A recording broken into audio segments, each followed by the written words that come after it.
तो कल कुलगाम में शहीद हुए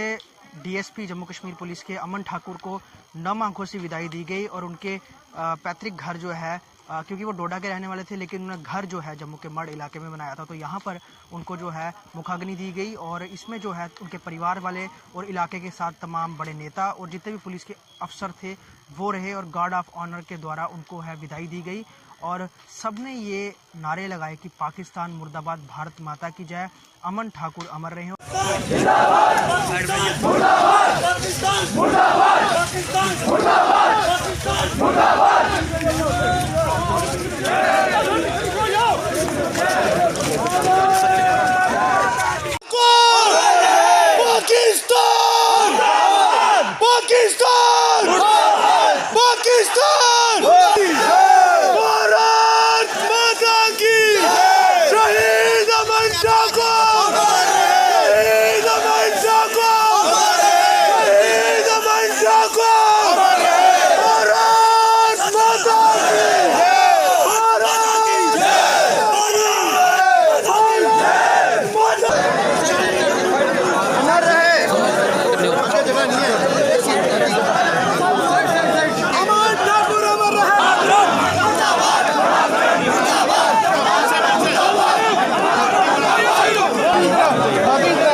अमन ठाकुर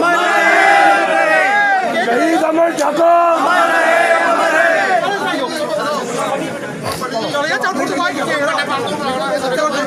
अपना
तो जिस तरह से पाकिस्तान ने प्रॉक्सी वॉर छेड़ी हुई है और हमारे जवान जो है उनसे डटकर मुकाबला करते हैं और सबसे बड़ा जो एक सेटबैक पिछले कुछ दिनों से लगातार भारतीय सुरक्षा एजेंसियों को हो रहा है, जिस तरह पुलवामा में 14 तारीख को अटैक हुआ था और सीआरपीएफ के जो जवान हैं वो शहीद हुए थे और उसके बाद फिर पुलवामा में अटैक हुआ था जहां 5 हमारे जवान मेजर सहित शहीद हुए थे। अब जिस तरह से कल कुलगाम की घटना हुई है और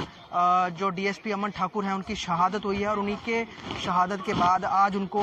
मुखाग्नि दी गई परिवार द्वारा और जिसमें तमाम इलाके के लोग, नेता और जम्मू कश्मीर पुलिस के तमाम बड़े जो अधिकारी वो सब मौके पर मौजूद थे और हम इस समय मौजूद हैं मढ़ इलाके में जहां पर उन्हें मुखाग्नि दी गई और इलाके में सभी लोग नम आंखों से हैं और यहाँ पर आप देखते हुए यहाँ पर लोग काफ़ी दुखी हैं और सब किस तरह से अपनी संवेदनाएं प्रकट करेंगे, इनसे जानेंगे। जिस तरह से शहादत हो रही है लगातार, लोग बड़े परेशान हैं और यही कहते हैं कि पाकिस्तान को मुंह तोड़ जवाब देना चाहिए क्योंकि आए दिन सीज़फायर वायलेशन होती है, एनकाउंटर्स होते हैं, हमारे जवान जो हैं वो वो शहीद होते हैं, लेकिन कब तक ऐसी शहादतें चलेंगी और कब तक हमारे जवान हैं जो ऐसे ही वीरगति को प्राप्त होंगे। लेकिन क्यों, क्या और किस तरह से एक्शन लेगी सरकार के अंदर, ये तो सरकार पर डिपेंड करता है। लेकिन जो हमारे जवान हैं उनकी शहादतें लगातार जारी है और कुछ लोगों से यहाँ पर बात भी करेंगे। सर, मुझे बताओ कि जिस तरह से ये शहीद हुए हैं और लगातार हमारे जवान शहादतें दे रहे हैं, पाकिस्तान सुधरने का नाम नहीं हो रहा है, किस तरह से जवाब होना चाहिए ताकि उसे भी पता चले कि शहादतें होती क्या हैं? पाकिस्तान के साथ ज़्यादा बातें करने की कोई ज़रूरत नहीं। आर पार का मसला बड़ी देर से उठ रहा है और आर पार हो जाना चाहिए। तो लगातार पिछले दिन पुलवामा में भी हमारे 40 जवान मारे गए थे, उसके बाद 5 जवान मेजर शहीद और शहीद हुए थे पुलवामा में ही। अब अमन ठाकुर का शहीद होना और लगातार पाकिस्तान सुधर नहीं रहा है, सीज फायर वायलेशन रोज़ ही होता है, तो किस तरह का एक्शन सरकार को लेना चाहिए ताकि पाकिस्तान ऐसी हरकतें ना करे? सरकार को वो एक्शन लेना चाहिए जिससे पाकिस्तान का नक्शे से नामो निशान मिट जाए। अदरवाइज ये सिलसिला रुकने वाला नहीं। साफ तौर पर सिलसिला रुकने वाला नहीं है। कुछ और लोग भी हैं यहाँ पर, उनसे बात। आप ही बताइए सर, दुखी हैं लोग यहाँ पर, नम आंखों से विदाई दे रहे हैं, तो क्या कहेंगे आज जो अमन ठाकुर हैं, इस इलाके के हैं, सबको वो कर रहे हैं? आर पार की लड़ाई आर पार की लड़ाई होनी, क्योंकि जिस तरह से रोज ही हमले होते हैं तो कब तक सहेंगे हम? कब तक बोलते हम सकते नहीं है। हाँ, आप सर, आपसे मैं जानना चाहूँगा किस तरह से शहादत है, किस तरह से श्रद्धांजलि देंगे आपके इलाके के यहाँ पे डीएसपी यहाँ पे शहीद हुए हैं? ये जो अभी जो डीएसपी साहब जहाँ पर शहीद हुए हैं, मैं सिर्फ सरकार से एक बात करूँगा, वो ये कि देश के बहादुर, देश के ऐसे अनमोल जो जवान हैं वो शहीद हो रहे हैं। इसके लिए मैं अपनी हुकूमत से ये कहूँगा कि ये पाकिस्तान तो कभी सुधरने वाला है नहीं, इसको ऐसा सबक सिखाया जाए जो आने वाले वक्त में हमारी कोई देश की कोई शहादत ना। सर, 3 जंगें हुई हैं जिसमें पाकिस्तान को मुक्की खानी पड़ी है, लेकिन वो जंग नहीं करता है, मिलिटेंसी बढ़ाए रखता है, तो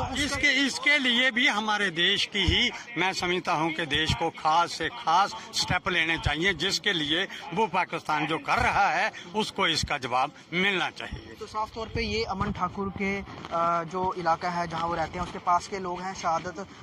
हुई थी और उनकी जो है आखिरी विदाई उनको देने के लिए तमाम लोग यहाँ पर जुटे हुए हैं और दुख है, सबके मन में रोष है कि कब तक ऐसी शहादतें होती रहेंगी और मुखाग्नि जलते हुए। और कुछ लोग और हैं, उनसे जो युवा हैं उनसे भी बात करेंगे। आप मुझे ये बताइए कि जिस तरह से शहादतें लगातार हो रही हैं, पाकिस्तान सुधरने का नाम नहीं ले रहा है, क्या चाहेंगे, किस तरह का एक्शन स्ट्रॉन्ग से स्ट्रॉन्ग आना चाहिए? मेरा तो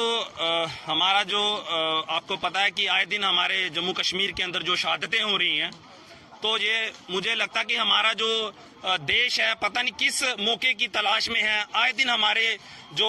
वीर सपूत हैं, हमारे जवान हैं, उनकी शहादतें हो रही हैं कश्मीर के अंदर, और मुझे लगता है यही मौका है कि पाकिस्तान को ठोकने का और पाकिस्तान को उसी की भाषा में जवाब देने का। और मैं चाहता हूं हिंदुस्तान की सरकार और प्रधानमंत्री मोदी जी से ये कहना चाहता हूं, यही मौका है कि पाकिस्तान को ईंट का जवाब पत्थर से दीजिए और पाकिस्तान का नामो निशान इस पृथ्वी से अगर मिटाना है तो यही वक्त है। अगर अभी नहीं हम लड़ेंगे तो हम कभी नहीं हैं। तो साफ तौर पे अभी नहीं लड़ेंगे तो कब लड़ेंगे, यही जो लफ्ज़ हैं ये युवाओं के हैं। और कई दिनों से शहादतें लगातार देख रहे हैं कि पहले पुलवामा में 14 तारीख को अटैक हुआ, फिर 16 तारीख को अटैक हुआ, जवान हमारे शहीद हुए, और अब जिस तरह से